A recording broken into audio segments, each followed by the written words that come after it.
Halo semuanya, kembali lagi bersama saya di channel Imanime Celebes, sebuah channel yang akan membahas tentang semua hal unik yang ada di Sulawesi Selatan dan masih banyak lagi.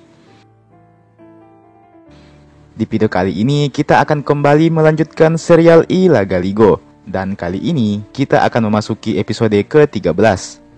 Dan sebelum kita memasuki pembahasan, saya mau mengajak teman-teman semua buat yang belum subscribe, supaya bisa terlebih dahulu ditekan tombol subscribe-nya, supaya channel ini bisa terus berkembang dan memberikan informasi, hiburan, serta wawasan kepada kita semua.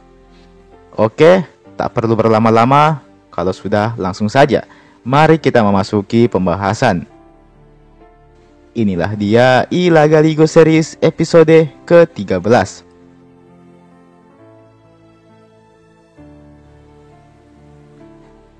Batara Guru saat ini tengah duduk termenung di salah satu ruangan istana, ketika bumi secara tiba-tiba langsung bergetar dan bergemuruh. Sebuah suara gemuruh dan petir terdengar saling sahut menyahut. Apabila peristiwa seperti ini terjadi, maka biasanya akan muncul seorang manurung dari kerajaan langit, atau bisa juga seorang tompok dari kerajaan Pertiwi. Dan benar saja, terdengar jelas suara hentakan kaki dari para bisu dan dukun beranak yang nampaknya datang dari kerajaan langit maupun kerajaan Pertiwi. Mereka inilah para bisu yang dimaksudkan oleh sang Patotoe. Bisu tersebut bernama Wesawamenga. Wesawamenga sendiri nampaknya diturunkan di sekitar Gunung Latimojong. Maka bersamaan dengan diturunkannya bisu tersebut, maka Batara Guru pun memerintahkan dua orang selirnya untuk pergi mengundang bisu tersebut ke istana Aleluwu. Sekalian mereka juga ditugaskan untuk membawa sesembahan ke Gunung Latimojong. Singkat cerita, datanglah Wesawamenga ke istana Aleluwu. Dia langsung bersujud dan menyembah Batara Guru serta Wenyiliktimo. Kala itu pikiran Batara Guru sendiri seolah terbagi dua. Di satu sisi, dia sedang menyambut kedatangan seorang bisu bernama Wesawamenga ini. Namun di sisi lain, dirinya juga masih memikirkan Wenyiliktimo yang belum juga mengandung. Namun Batara Guru harus tetap menjalankan tugasnya sebagai raja. Maka Batara Guru pun meminta agar diadakan sebuah upacara adat yang akan dipimpin oleh Wesawamenga ini. Upacara ini tidak lain bertujuan untuk memohon kepada Dewata Patotoe agar mengirimkan seorang putra mahkota ke kerajaan bumi.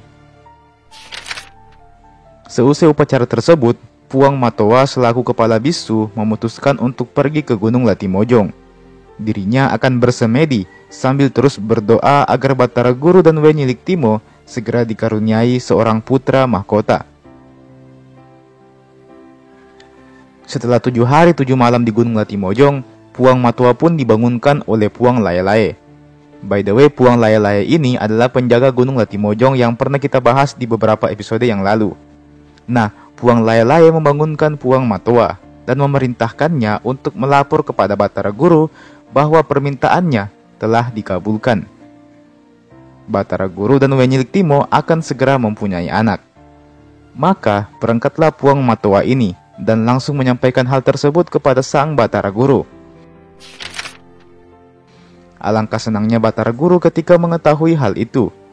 Wenyiliktimo dan seluruh penghuni istana nampak sangat bahagia dan terharu. Mereka sangat bersyukur. Akhirnya yang dinanti-nanti telah tiba. Maka Batara Guru segera memerintahkan Wesawamenga untuk kembali menggelar upacara adat. Kali ini tujuannya untuk mengungkapkan rasa syukur kepada sang Patotoe. Dan setelah itu, Wenyiliktimo pun memang telah mengandung. Segala kebutuhan beliau segera dipenuhi oleh Batara Guru. Wenyiliktimo terkadang mengidam. Dia ingin memakan buah-buahan yang tidak ada di kerajaan Manurung Aleluwu. Maka Batara Guru dengan kesaktiannya langsung menyanggupi hal tersebut. Beliau memerintahkan para hewan untuk pergi dan mencari buah tersebut. Di usia kandungannya yang ke-5 bulan, diadakan kembali upacara adat untuk menyelamati Wenyiliktimo yang usia kandungannya telah mencapai 5 bulan. Selain itu, mereka juga berdoa kepada sang Patotoe agar Wenyiliktimo diberikan keselamatan saat persalinannya nanti. Puang Matoa pun maupun Wesawamenga juga terus membakar dupa sambil mulutnya terus membaca mantra-mantra. Dan 2 bulan berikutnya, di suatu malam, Wenyilik-Timo terbangun dari tidurnya. Dia merintih kesakitan sambil meneteskan air mata. Batara Guru yang di sampingnya pun langsung terbangun. Batara Guru bertanya tentang apa yang terjadi. Namun Wenyilik-Timo hanya menanggapinya dengan singkat. Sudah tiba saatnya. Maka Batara Guru beserta penghuni istana pun lainnya langsung bergegas mempersiapkan semua hal yang diperlukan. Mereka langsung bergerak membantu Wenyilik-Timo yang masih mengerang kesakitan. Ada perasaan senang sekaligus takut dalam diri Batara Guru. Di satu sisi, dia senang karena akhirnya akan melihat anaknya lahir. Di sisi lain, dia juga tidak tega menyaksikan permaisurinya kesakitan. Maka segeralah Puang Matoa dan Wei Sawamenga membantu persalinan Wenyilik-Timo. Batara Guru memegang erat tangan Wenyilik-Timo. Didampinginya Wenyilik-Timo sambil terus menyemangati istrinya tersebut. Batara Guru kemudian berkata, "Lahirlah engkau putra mahkota, lahirlah engkau sang dara bangsawan, keluarlah engkau Latiulen, agar engkau dinaungi payung Alelewu. Engkau adalah penguasa tunggal Watang Baparek, engkau yang akan memerintah sekolong langit dan sepetak bumi." Demikian ucap Batara Guru dengan lantang. Sayangnya, ini bukanlah persalinan biasa. Persalinan ini nampaknya tidak akan mudah untuk dilalui. Pasalnya hingga pagi hari, Wenyilik-Timo belum juga melahirkan. Bahkan hingga malam hari kembali, Wenyilik-Timo pun masih sangat kesakitan dan belum melahirkan sama sekali. Sungguh perjuangan yang sangat berat. Ujian yang luar biasa sedang dijalani oleh sang permaisuri raja ini. Puang Matoa dan Wei Sawamenga selalu setia membantu Wenyilik-Timo. Dibacanya doa-doa untuk memohon kemudahan kepada sang Patetoe. Dan peristiwa ini bahkan berlangsung hingga 7 hari. Batara Guru pun kemudian memanggil semua penghuni bumi. Semuanya diminta membawa peralatan perang. Dan dilakukanlah ritual perang. Bahkan dengan ritual ini pun Wenyilik-Timo juga masih belum melahirkan. Maka peristiwa ini pun terus berlangsung hingga hari ke-15. Di hari ke-15, tepatnya pada siang harinya, tiba-tiba bumi menjadi gelap. Bersamaan dengan itu terdengarlah suara guntur yang bergemuruh. Angin ribut pun juga mulai terdengar. Semua orang nampak ketakutan dengan hal itu. Sementara itu, Wenyilik-Timo masih merasakan sakit yang sangat luar biasa. Bahkan kali ini, sakitnya jadi berkali-kali lipat dari sebelumnya.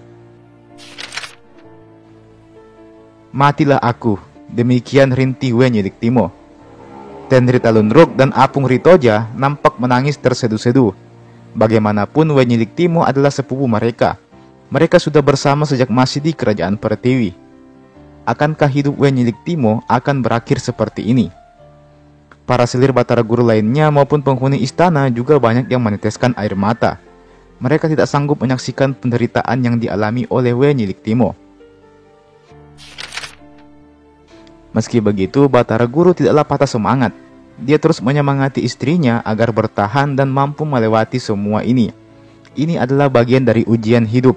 Wenyilik-Timo diberikan ujian ini karena dia pasti sanggup melewatinya. Meski di luar suasana sedang berkecamuk, Batara Guru tetap memerintahkan agar ritual perang tetap dilaksanakan. Bahkan kalau perlu, mereka harus perang betulan.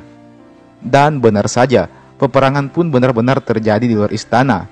Bahkan tidak sedikit korban yang berjatuhan.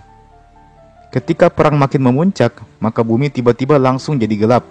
Para peserta perang pun terpaksa harus berhenti berperang karena mereka tidak mampu melihat apapun. Para bisu dan Puang Matoa sendiri sudah sampai ke titik di mana mereka tidak tahu lagi harus berbuat apa. Mereka benar-benar telah kebingungan. Ini benar-benar di luar ekspektasi mereka. Namun secara tiba-tiba, nampak sebuah pelangi muncul dari dekat kaki Wenyilik-Timo. Dari pelangi tersebut secara perlahan-lahan, nampaklah seorang bayi yang keluar. Puang Matoa pun segera mengambil bayi tersebut. Maka para bisu langsung memerintahkan untuk memukul gendang dengan irama untuk mengabari bahwa sang putra mahkota telah lahir.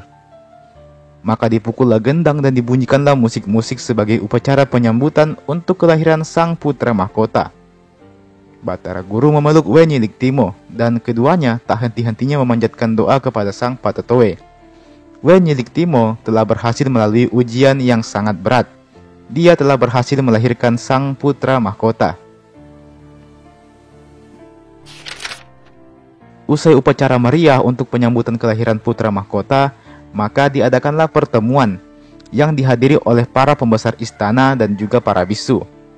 Pertemuan tersebut dibarengi dengan penyembelihan ratusan ekor kerbau untuk dipersembahkan kepada sang dewata Patotowe, Datuk Palinge, Guru Riselek, dan Sinauk Toja.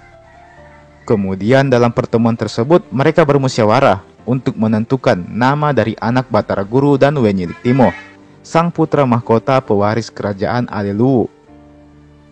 Setelah melalui diskusi yang panjang, maka akhirnya Batara Guru pun memutuskan untuk memberikan nama anaknya, dan anaknya tersebut akan bernama Batara Lattu. Dialah yang kelak akan menjadi pewaris tunggal istana dan kerajaan Luwu, serta semua benda pusaka milik Batara Guru maupun Wenyilik Timo. Dialah sang putra mahkota, calon Raja Luwu berikutnya. Dialah Batara Lattu.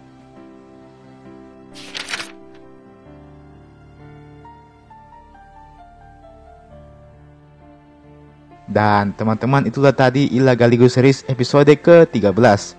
Tentu saja kita masih akan lanjut ke episode 14 dan episode-episode berikutnya. Mungkin beberapa hari setelah video ini saya upload, jadi stay tune terus di channel ini. Oke, jangan lupa untuk like ini video dan share ini video ke teman-teman yang lain. Jangan lupa juga untuk subscribe dan nyalakan juga lonceng notifikasinya supaya tidak ketinggalan kalau saya ada upload video-video terbaru lainnya. Dan terakhir, terima kasih banyak telah menonton video ini sampai habis, dan sampai jumpa di video berikutnya.